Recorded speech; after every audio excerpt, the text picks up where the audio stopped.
What's up, everybody? Welcome to Gojo with Mike Leach Jr. That is me. With me, as always, on Wednesday, which now we can say with some degree of sincerity and certainty, super producer Brandon Newman and the woman, the myth, the legend, Charlotte Wilder.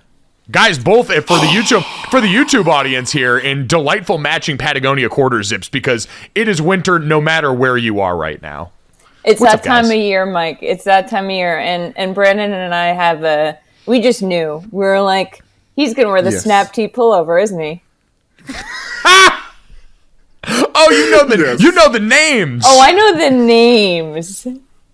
You may be a little further than I am, Charlotte. I am a co-op member at REI, as we've discussed, but I did not know the name of this wonderful sweater. All I know is I'm moving. That means I have 2 to 3 sweaters that I'm constantly rotating in and out of. So I feel like I live that way anyway, and I'm not moving, though, so...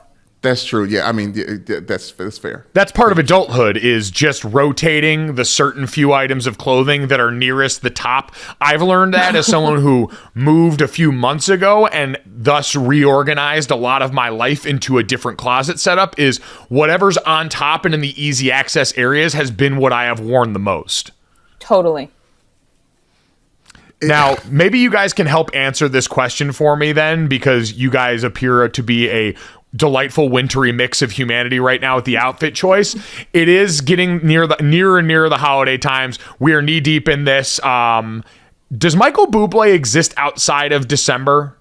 I was having this debate with Brandon offline, and when I went to look him up on Apple Music, the top album they were promoting was the 10th anniversary remastered edition of his Christmas album, which felt telling. So, love this question. Yes, he does exist outside of the Christmas season, but only in elevators. Ooh, oh, that's like right. That. Or occasionally a hotel lounge that is trying to be nicer than it actually is. Bon Voyage, whatever the Marriott system is. Yeah. Every Marriott Bon Voyage. Sounds like the Marriott cruise liner is what it sounds like. Welcome to the Marriott Bon Voyage. Michael Bublé will be your host and your captain. And at any given point on the ship, you'll just hear in the background, and in this crazy life, and in these crazy times, it's you, you make me say... It doesn't even ring a bell, Mike. I had to ask you. I know. As someone who does covers every day on this podcast, I asked Mike. I was like, "Did Michael Bublé do anything before he started singing other people's songs?" And he was like, "Yeah." And then he had to he found those 2 songs. I didn't know the second one. What's the first one I knew? It was Haven't Met You Yet, and then Everything, which is the song that I was just singing, which were staples of like early aughts rom-coms as either the music for the preview, like that they would put together, or just within the body of the movie. Yeah, I think I would know one of those songs if I heard them, although I don't know that I knew it based off of your rendition. No offense, Michael. None taken. But I think Michael Bublé thrives in December is the answer. I felt like Mariah Carey gets that label, and everyone makes TikToks and memes about how as soon as the calendar flips to December, All I Want for Christmas Is You comes, and all of a sudden her energy is coursing. I feel like we have to show that said same love, because while Michael Bublé doesn't have like the one original Christmas banger in that way, he does ultimately embody the season, and I feel like his Christmas special is sort of like the Christmas Story of live specials, where it just pops up around every year. Wow. I have to say, I went to get a flu shot today, which I would like some credit for, because that felt like a very responsible thing to do. And I heard All I Want for Christmas in the Rite Aid for the first time this season, and I felt like I was on top of the world. I didn't even cry when she gave me my shot. Fueled by Mariah Carey. Built Guys, different all-star. I get real scared. Really, Charlotte? Yeah. I mean, I don't cry, but I was sitting there and I was like, I might pass out. And she was like, what? And I was like, no, haha, just kidding. And she was like, wait, And I was like, just give me the shot. You can't say that and then say JK to a medical professional. They're like, Right. Yeah, I wouldn't recommend going that route. When's the last time you passed out via shot? Every time I get blood drawn, I fully faint, and they have to leave me in a dark room with apple juice for at least 10 minutes. honestly, that sounds like a great life hack. I don't hate it, except that I feel the life draining out of me, and I try to put on a good face and be brave and be like, I got this, and then at a certain point I just turn like completely white and I start sweating profusely and I like pass out, and they're like, you can't, just like let us know, and then they bring me saltines and apple juice and I lie down for a while and then I leave and I'm fine. So a little bit about me. Yeah, something you guys may not know about me. That is Charlotte Wilder special right there. That is a life hack of how to end up in a dark room with snacks and apple juice if you're out in public where they are allowing you to draw blood. So this is a podcast where you learn things, and this is a podcast where we're going to have a great show. Charlotte is with us all episode today. We have plenty to get to. Her New England Patriots played one of the more forgettable Monday Night Football games of all time. We had two of the central figures of our basketball lifetime age us very quickly by having their kids go out and be phenomenal athletes on television.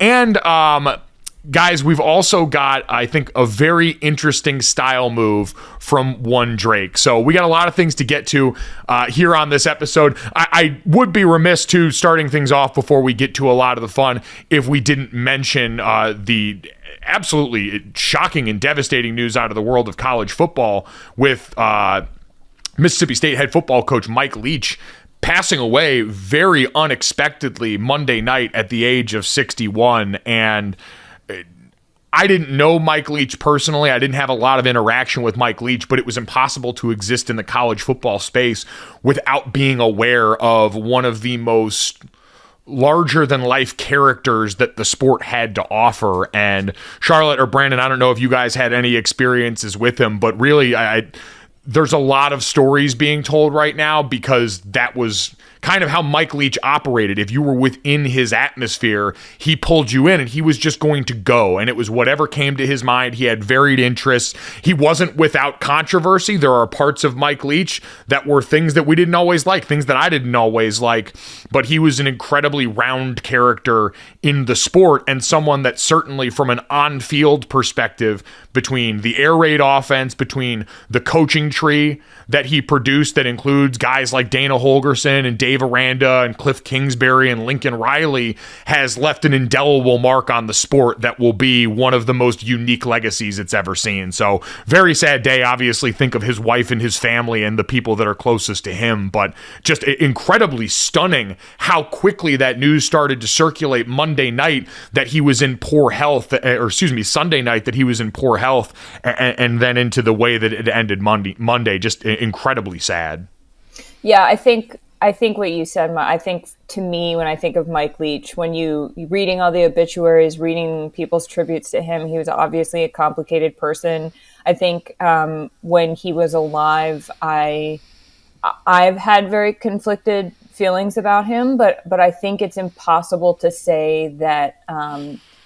I think he completely changed college football almost more than any one individual person, especially for someone who didn't end up coaching at one of the Blue Bloods, or who really did, because of his own, because of who he was and what he did, a lot of times sort of ended up shooting himself in the foot maybe a little bit career-wise, if that was, I think he just made such a huge difference, Washington State, Texas Tech, which obviously ended, in its own complicated way, and Mississippi State. And I think that the people who he worked with who are in the sport now have continued to take, his on-field ingenuity, because it was brave when he did it. It was totally risky when he started developing these teams that could pass. And so I don't think you can talk about college football in the last 30 years. And I don't think it would look the way it looks if it weren't for him. And the NFL even.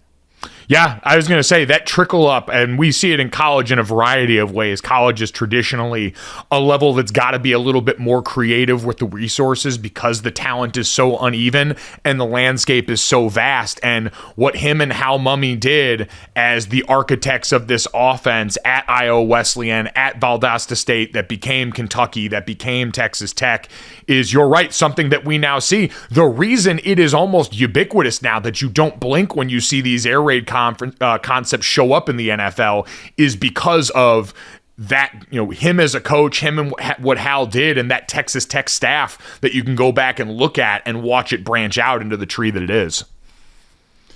Yeah, I think as much as well as he did on the field and changing college football and the landscape and how people from the outside look at the sport that birthed you and I, Mike, in that way, I feel like,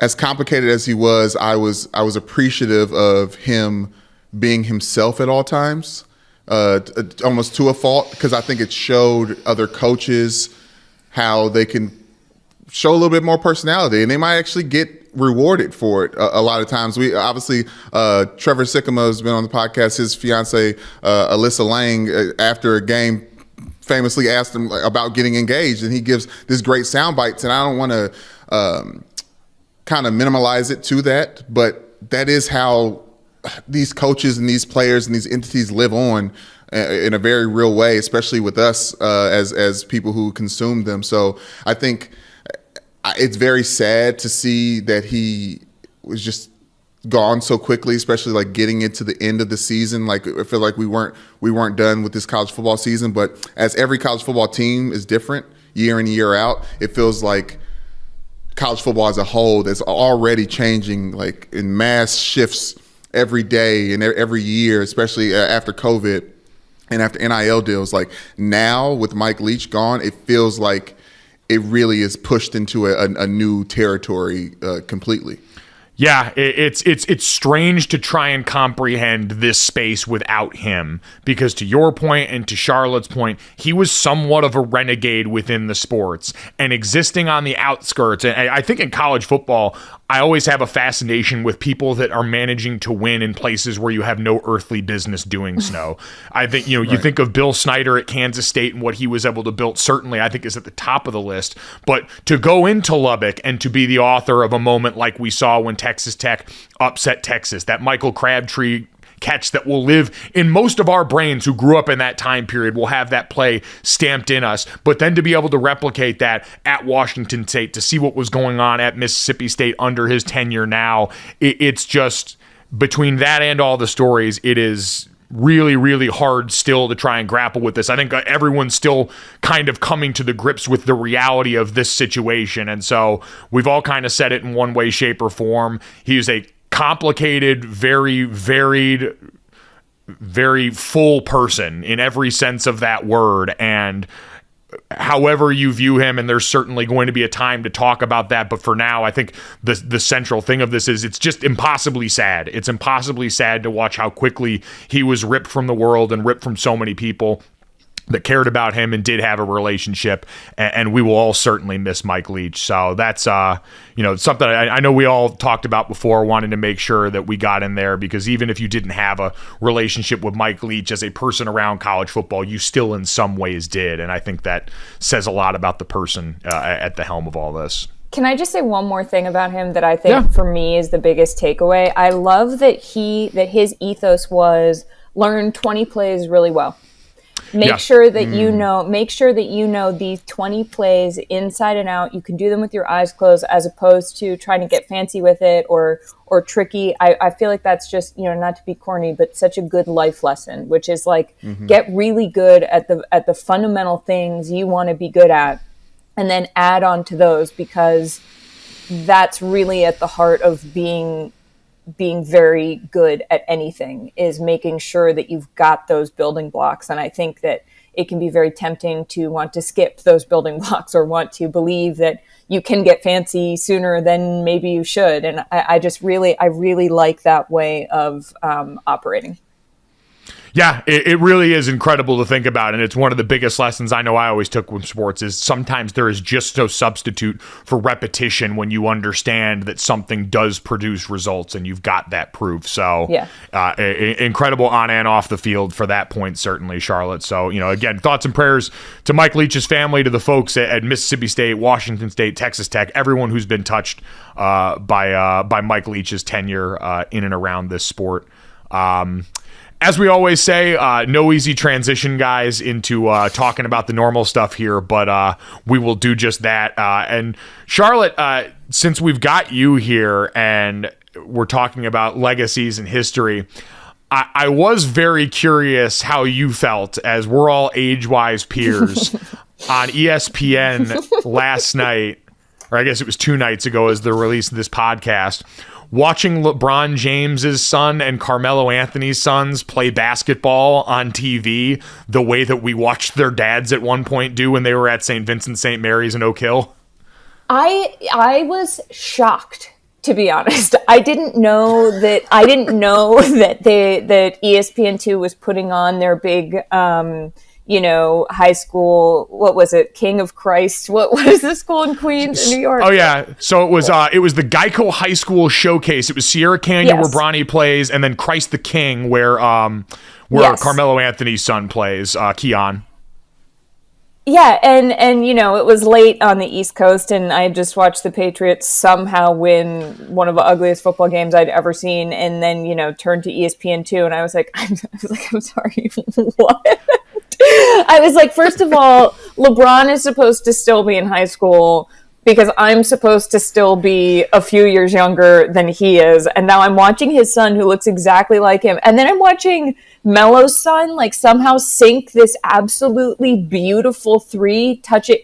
He received the ball and 0.5 seconds later, he sank a 3. And I was like, oh my God, these kids are out of control. And I felt so old. And I'm not that old. We're not that old, you guys. We can't do the I'm old, but I felt it. And also somehow seeing Kim Kardashian sitting there made me feel even older, and I don't know why, but it was weird. It was complicated like that, right? Because we're not old, but the one thing that I have had to reconcile with recently, and Brandon can appreciate this because he is an actual father, is we are actual parent age now. Yeah. So many of my peers are parents, and not to, kids that are playing high school basketball, but it's a reminder that they're much closer to our age bracket than I often realize, especially as someone without kids. And so seeing them in that environment, because we also pluck them out of the context that we're used to, right? We're used to seeing LeBron James battle it out with the struggling Lakers squad right now. Carmelo Anthony still unsigned, his basketball career kind of up in the air at this point, but then watching them go here and be dads in a gym that is populated with, like you said, really famous people was jarringly out of context, even knowing how much LeBron James has been being a dad in public for a while now too. Yeah, and they both have been that way, and that's why this feels very social media on screen. I mean, I don't know if you guys remember the first time you got a chance to see Zion at Duke, but he was the internet basketball star for a really long time. You know what I mean? There's something about seeing these people and thinking about the first time you experienced them. It's also thinking about this is the world LeBron and Melo created that allowed this to happen. 100%. I saw a lot of it getting recirculated again. It's sad and untimely, but people recirculating Grant Wall's original piece, the SI cover, profiling LeBron James back when he burst onto the scene. And I remember back then being able to turn on high school games on ESPN and watch this dude and seeing all the coverage. And that was pre-House of Highlights and pre-hoop mixtapes and all these things that have become such a brick and mortar part of being a young basketball player now that are embodied by Bronny and what he's going through right now. So it's a very full circle moment to see the originators of this now watching their kids benefit in some ways, and in some ways it's got to be a tremendous amount of pressure that's also become a part of that. I mean, it's definitely pressure, but it's obviously a pressure that they have the EQ to get where they're at right now. I think that's important to mention, whatever accomplishment to get Bronny and Carmelo's son on the same court playing on ESPN, it's special, but it's important, but also it's something that they've chose, and that's why I like that. What's the son's name? Bryce. Or the other ones? Yep. Like I you know me, I love a sidekick. Like I love that Bryce is now getting some love, and everybody's starting to look at it. It's just like the reality of having LeBron James as your dad. It is very interesting. Bryce and Bronny have both signed NIL agreements with Clutch Sports, which is Rich Paul's organization, who, you know, LeBron James runs the entire NBA. It's weird to watch because we kind of did this with the ball kids too. When you started off with how that worked, starting off with Lonzo, where now people are looking at Bryce and he's kind of hitting this growth spurt, and we're starting to talk about these guys as prospects. And it's also strange because of that last name, and I kind of remember going through this with Jordan's kids to a much lesser extent, all the attention that's been heaped on them. Bronny's got NIL deals with Nike and Beats by Dre. He signed with Clutch Sports the way both of them have. They've kind of been the most distilled down form of what we've talked about a lot on this podcast with current athletes is you got to grow up really fast. You don't get to just be a high school basketball player. And for Bronny, he doesn't just get to be a normal recruit. Like, he's not his dad. He's not really in line, based on what I've read from most basketball people who scout him, to be like a surefire one and done in a way that gets him on the court with his dad the next couple of years. He's looked at as a guy that could go in and might come off the bench at the beginning of his college career, could go the G League route, but it's by no means a sure thing. But we all know him far more than we know most prospects within his range of how they're scouted and how they're graded by NBA and college basketball folks. Well, I think that's exactly right, Mike. But I think they're born like 7 rungs up the ladder. And I don't mean wealth-wise. I do mean visibility-wise. I think that it might seem like a lot of pressure, but I feel like, and maybe it is, I don't know. I'm not them. I'm not trying to psychoanalyze who these guys are as, teenagers. But I do think that when you are brought up, I've sort of seen it with people I know who grew up like very wealthy or with parents who were important people. I think that your range of what is normal is set a little bit different so that you can occupy these spaces in a way that it probably felt like they were, to me, it felt watching like, of course they're here. I think the strange thing about it was that we were watching a complete game as opposed to highlights, because I personally do not watch a lot of Sierra Canyon games just for fun. And so for this to be like a marquee event that I happen to be watching, when I'm used to seeing these guys as highlights on TikTok or, in a commercial with LeBron or something like that, I think to me, almost the distillation of all of this was when, either at halftime or after the game, I don't remember, Malika Andrews was interviewing Carmelo, and she was talking to him about his son, and she said, at the end, she was like, I'd be remiss if I didn't ask, what are your aspirations? Because, he's not on a team right now, but he hasn't retired. And he said, I just know that it's not in my control, but I'm ready on some level. And I thought, wow, like, look at these 2 dads who have controlled every aspect of their lives and their sons' lives to give their sons, to have their sons end up playing on the Geico high school night spectacular, whatever.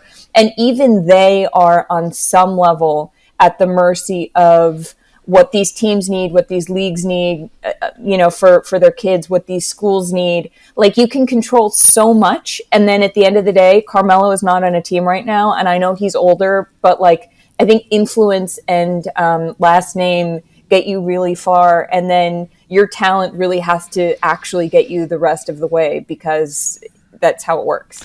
That's one of the interesting things, too, that I've read about LeBron James' role in Bronny's recruitment is, I think it was The Athletic did one of those articles that gets promoted all the time on my Twitter timeline that I read about those guys. And you mean every time you open it? Yes. They do that with an article about my dad leaving ESPN, too. It's really Same. weird. But I see that every day, Mike. Great photo of your dad, though. It is a great Happy photo. Happy birthday, too. Yes, I was going to say happy 60th to Dad on Monday the 12th. But it is like in that, I remember they sourced a lot of anonymous quotes from scouts and people in college. And the one thing that came back was, yeah, LeBron James has been a really easy parent to deal with on this front. And remember, LeBron James didn't really go through this process in the same way because he was the consensus number one pick in a time where we didn't have the one and done phenomenon.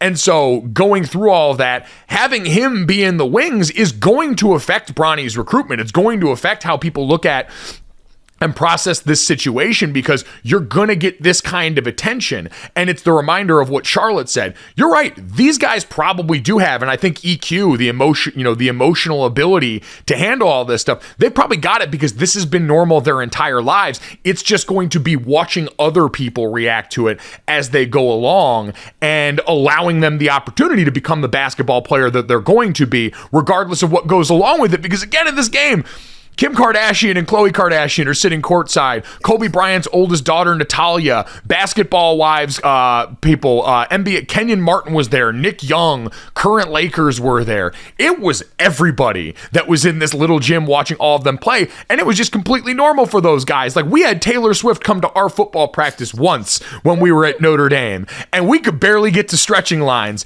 in order because we were all so distracted and all looking around and gawking and watching this very famous person, even back in 2009, circle the practice field and then make her way out very quickly. And these guys just played a whole ass basketball game like it was nothing, having the Kardashians there because their dads are LeBron and Melo. Also, why was she there? Why was Taylor Swift there? Oh, because of Austin, Mike? Oh, yeah. Her brother was at Notre Dame for like a semester as a student. That's right. Okay. Yeah, no, I think you're right. I think it's that these kids are just like, I'm not impressed by any of these famous people because my dad's more famous than any of them. It does. So I wonder if that translates to the rest of the team too, though. Like, it's got to be weird. Like Sierra Canyon, like big program, you're playing in a lot of these showcases. Like you're one of the good teams, but also if you're a kid that didn't grow up as a LeBron James child and you're looking around at all of this, there's still got to be some holy shit.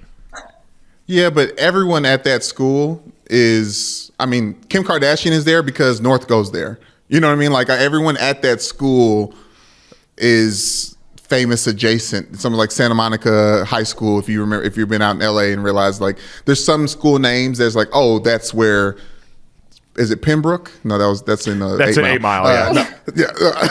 But there's some places that just the cool kids go. So like I think it's probably more normal to them. I guess what I want to sit in because I just did the date calculation because I remember the day that LeBron James had his first game with Cleveland Cavaliers. Like I remember sitting down watching that as a 13-year-old, and it's been 6,985 days since LeBron James had his first start in the NBA. So to think about in those 19-year period, like the reality, like you said, Mike, that he created.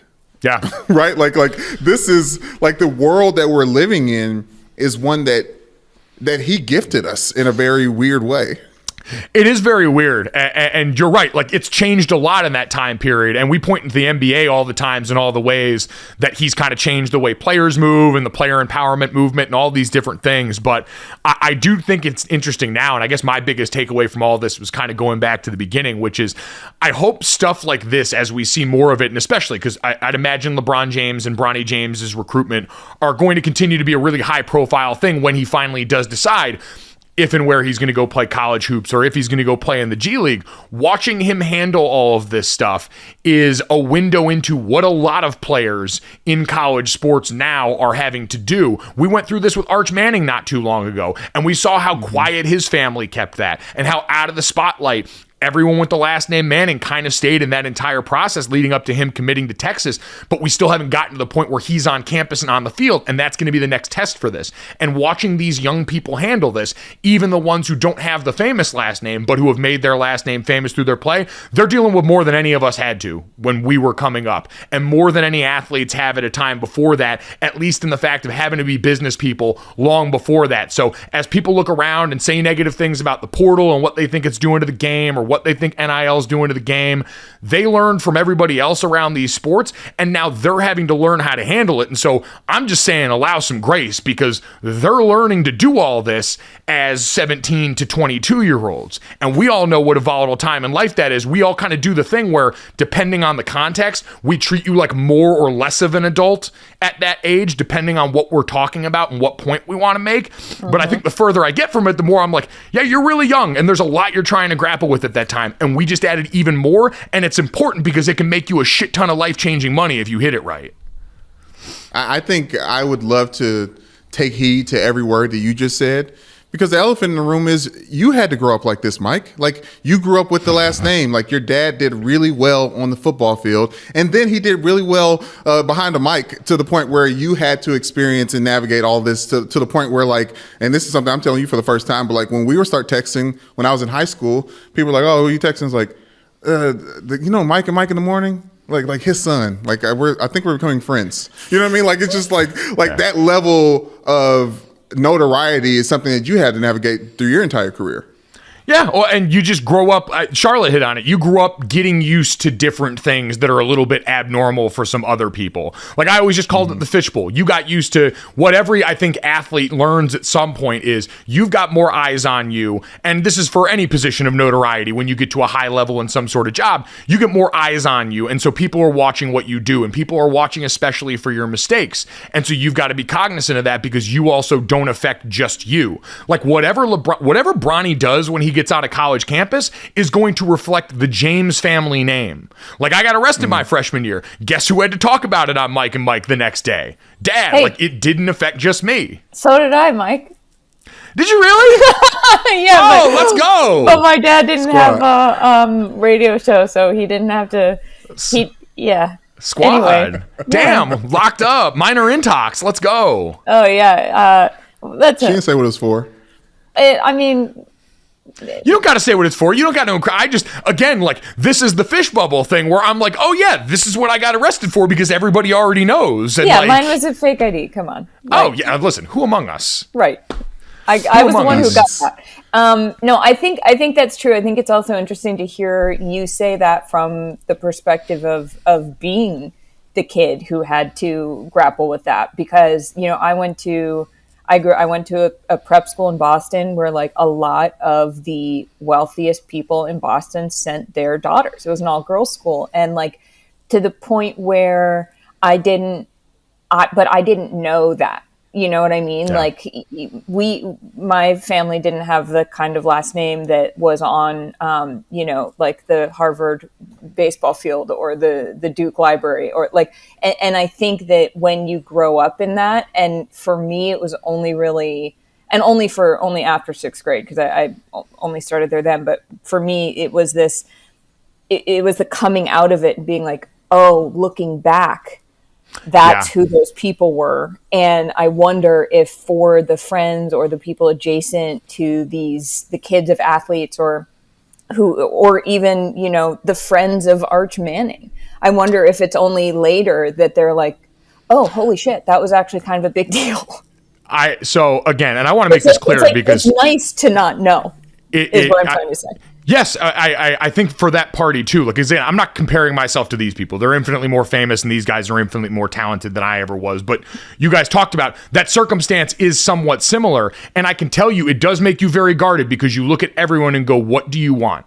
Yep. Because not everyone approaches it like that. Like, I'll never forget Teron Armstead, who's been on this podcast, who's the tackle for the Miami Dolphins. When I was in rookie minicamp with the Saints, we were jogging off the field one day, and I was an undrafted free agent. Teron was going to be one of the money guys for them, was already an incredible player. And we're jogging off the field one day, and he looks at me, because the names were on our helmets, and he goes, you have the same last name as that guy on TV.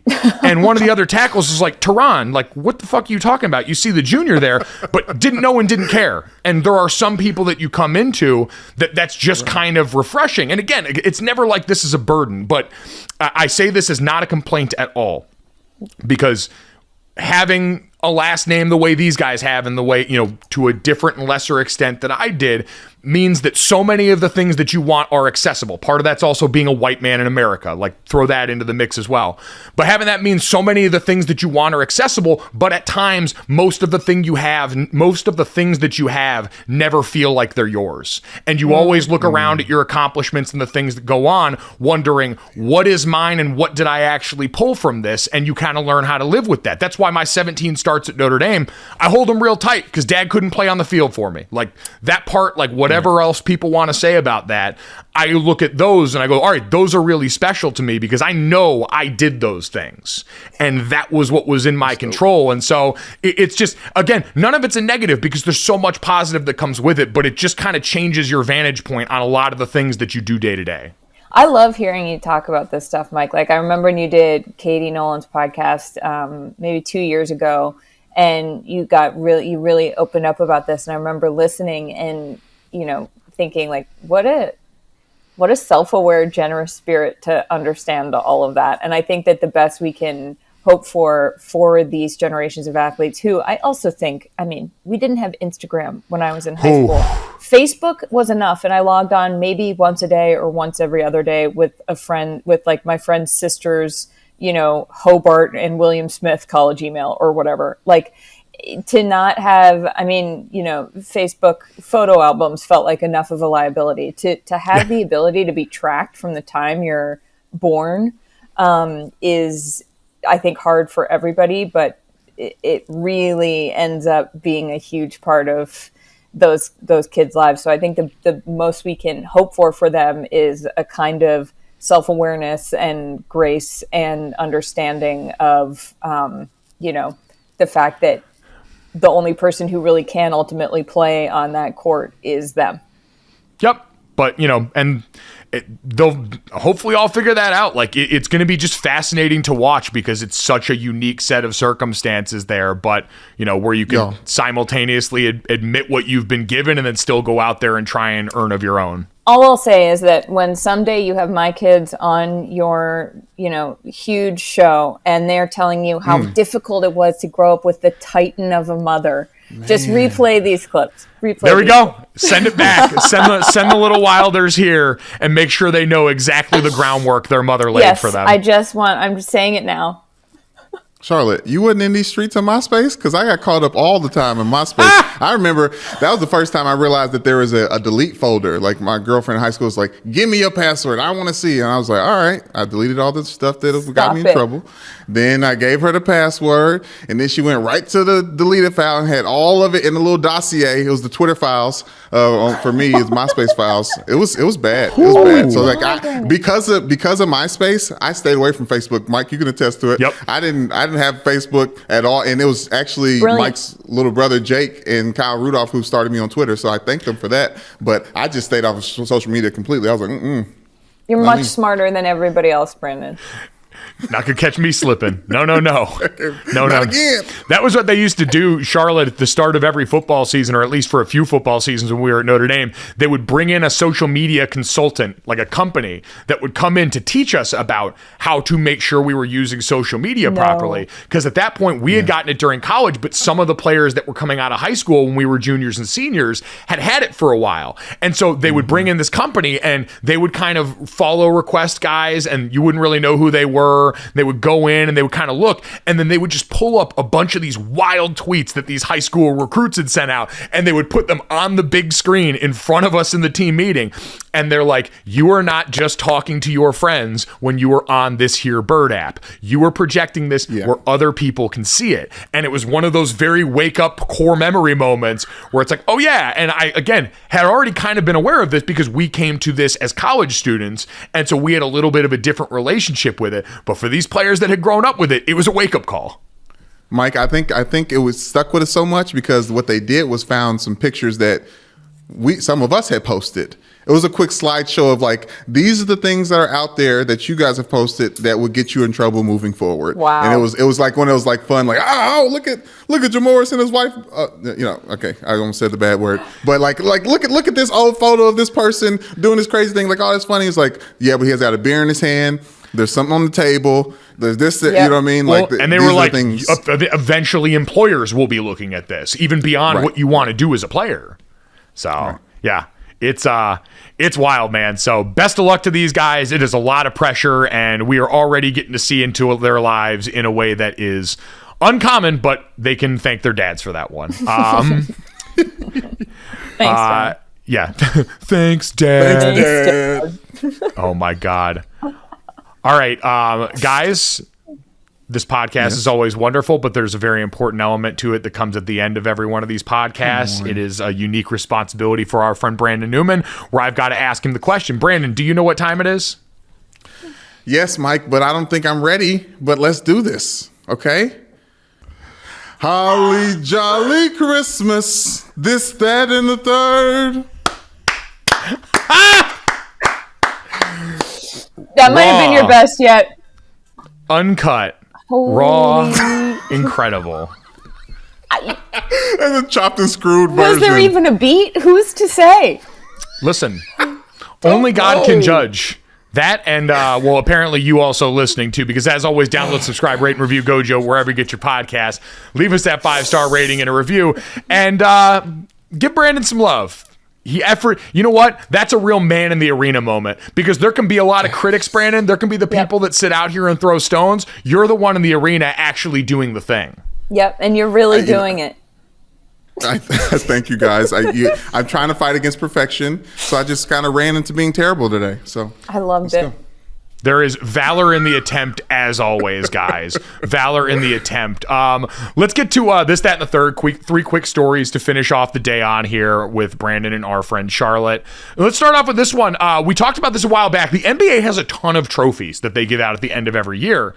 And they recently made some changes to some of the names of the trophies, including this one, the annual regular season MVP award will now be the Michael Jordan MVP award. We were debating who this could be, and we left out only, arguably the greatest player of all time in the names that we thought there. So the league unveiled that on Tuesday, along with 5 other reimagined trophies named after league pioneers that are now going to be part of the end of the season. Jordan was a 5-time MVP during his 15 years. Kareem Abdul-Jabbar has more. He is the league's Social Justice Champion Award namesake as well. So something to consider there. So the Michael Jordan MVP, which I'm sure is there to specifically needle LeBron James fans from the millennial era. I do think that there's something about that trophy that is the most extra thing I've ever seen. Michael Jordan's so petty, and he holds all these grievances, and there are always these hidden meanings and everything he does. That trophy is 23.6 inches tall, 23 for his jersey number, 0.6 for the number of championships he won. The plaque has 6 sides to it for the number of championships he won. Something for 5 for the MVPs. It is so nitty gritty for the specifications of the actual trophy that it actually made me mad. I was like, we get it. We get it. This take. I love this At take. some point, it's too well thought out. Just too make it much. cool. Just make it look cool. I don't care. Oh, and it weighs a certain amount. I think Here it is. 15-degree angled base. That's what killed me. I was like, no. I was like, no. 15 season You don't get career. to do an angle of the base to commemorate how much he played. 23-point faceted crystal ball at the top, a nod to his jersey, obviously. This is incredible. Did you see the league is also announcing a new award for the clutch player of the year named after Jerry West? Yeah. We already have a hard time qualifying how we vote for these awards and what matters. And now all of a sudden we're going to take the number one sports talk argument from summer radio and turn it into an award. The NBA is good at this. Yeah, just make a vibe award, best vibes named after freaking, who would that be named after? Would it be the Kuzma, big sweater best vibes award? Best Balenciaga sweater award, Kyle Kuzma, every year. So the other trophies are the Hakeem Olajuwon Trophy for D Player of the Year, the Wilt Chamberlain Rookie of the Year, the John Havlicek 6th Man of the Year, and the George Mikan Most Improved. Woo! That's what I love. I love that. Big man. Bring it back home to the Lakers back when they were in Minnesota. Or Minneapolis, excuse me. But I love that. I love that he gets a name. I hear what you're saying about the Jordan Trophy, Charlotte. Mm-hmm. I think I had an issue that it wasn't the jump man. Yeah. Oh yeah, What does that also even look like? wild. Also, Yeah, it just. with this I've never seen Michael Jordan do that. Yeah, me neither. Also, he looks like his legs are fused together. I think here's what I will say is that it could have been a great branding opportunity. Also, you could have had each trophy sponsored. If they named the arena, at least name it like the Air Jordan MVP award. That is true. We need to start treating these league awards like college bowl games. Yes, exactly. The Cheez-It Most Improved Player. The Battle Frog Michael Jordan MVP award. The Belk Sixth Man. I was about to say, don't bring Belk into this. The Bad Boy Mowers Wilt Chamberlain Rookie of the Year. Oh, see, listen. Two different Cheez-It trophies. Yes, exactly. It contains multitudes. Adam Silver, baby, call us. We got ideas.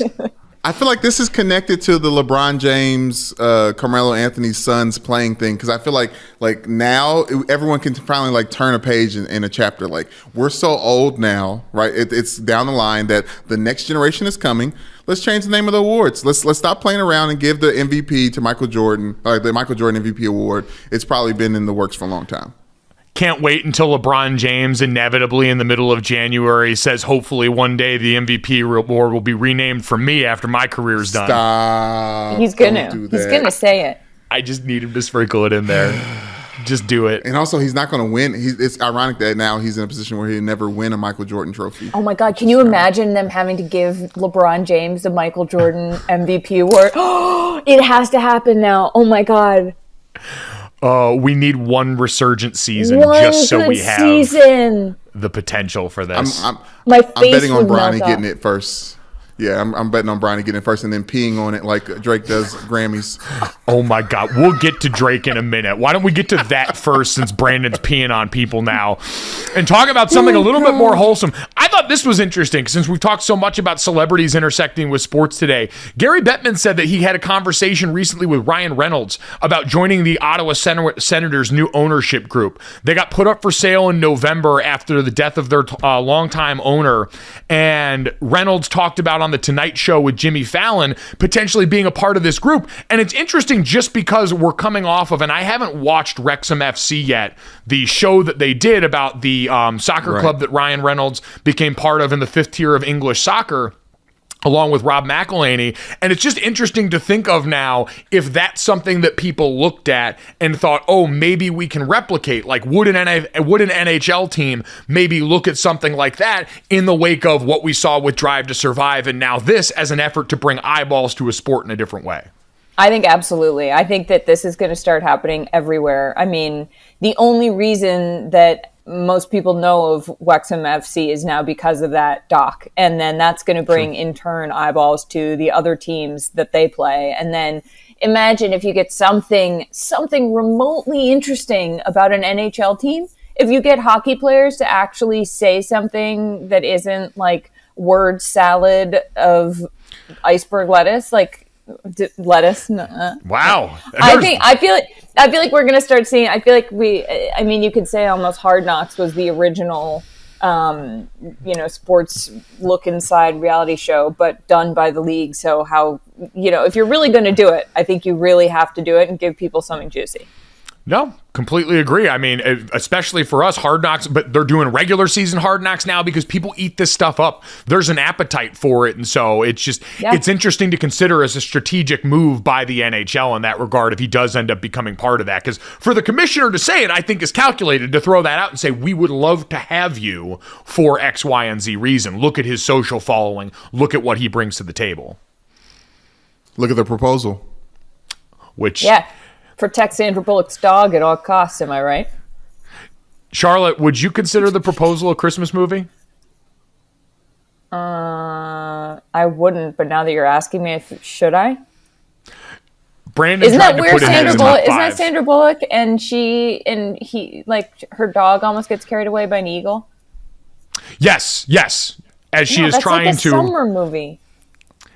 That's what I told Brandon. He tried to put it in his Christmas top 5. It's just Canadian and in Alaska, and so it's cold and nice. God. Are you kidding me? And it's on all the time during the holiday season. It's been on USA. It's coming on. It's now's the time. Okay. I'm just telling you. They tricked me. You know what? They tricked me too. You sang for us. You can have it.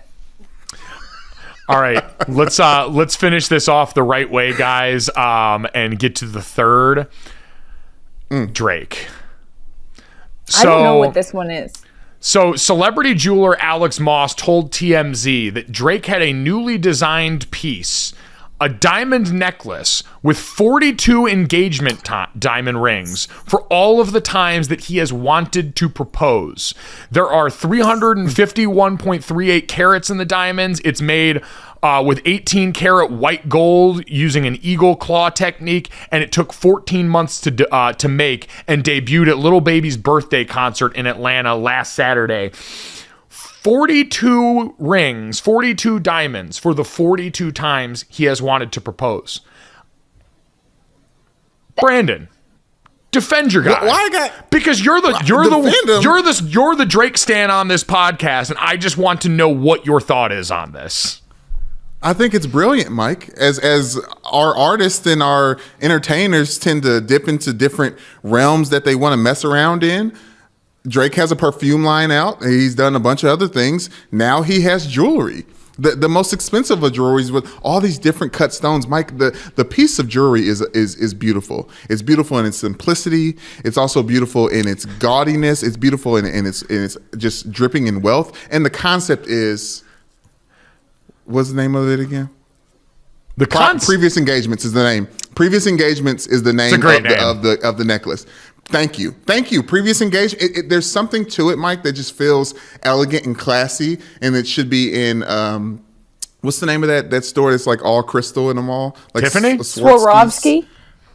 Yep, that one. Mm-hmm. Brandon, I hope you're being sarcastic. This is the dumbest thing I've ever heard in my entire life. This is like Drake throwing himself a pity party of like, oh, all the women who I could like. It's like, oh my god, there's something. It feels misogynist to me. It feels like it's not sexist at all on the face value. It feels misogynist. It's like when It feels like it's bad for women. Is all I'll say. It's giving mansplaining. It's giving bad vibe. It's giving only woman in the conference room vibes. Is what it's giving. Ooh. It's like terrible, I can't quite put my finger on it. I don't know what it is. Just something there. Hey, as someone who has my antennas up to things that just feel like just a little bit racist, like yeah. I'm gonna respect that take. There are towns you go to, no one does anything overt, but you're like, this place feels a little racist, and this is what this necklace feels a little misogynist. Can't quite tell you why yet, but I don't like it. We can't quite put our finger on it here. I will just say, publicly admitting that you thought about proposing 42 times feels like something to tell your therapist and maybe not your jeweler. Really? That's Mike, a lot. That's a lot of times. Too many times. I haven't had 42 thought about proposing, let alone. No, I would say, as someone who has been serially single for a while, I could promise you, could not fill out one finger, let alone a necklace. No, no, you're a sociopath if you've wanted to propose to that many people. It sounds like you got to get more open with people, Mike, and then maybe they'll be open with you, and then to get to that spot. Like I think Drake is probably way too open. A lot of people he's with probably have they know him through his music, so they can jump right into certain real topics. I would say, and that adds 42 times. I would say I don't this. trust it at all. Anyone who's ever listened to Marvin's Room, this necklace makes a lot of sense based on the artist that could write that song. We can't 100%. Quite put our finger on why you would enjoy this podcast, but we hope that you did. If you did so, make sure you download, subscribe, rate, and review Gojo wherever you get your podcast. Leave us a 5-star rating and a review, and check us out on the DraftKings YouTube channel as well under the Gojo with Mike Golick Jr. tab there. Also, make sure you follow our dear friend Charlotte Wilder at The Wilder Things on all social media platforms to see all of the wonderful things that she makes in and around the world of sports. Charlotte, thank you so much. Brandon, thank you so much. We'll talk to you guys tomorrow. Boom. Money in the bank.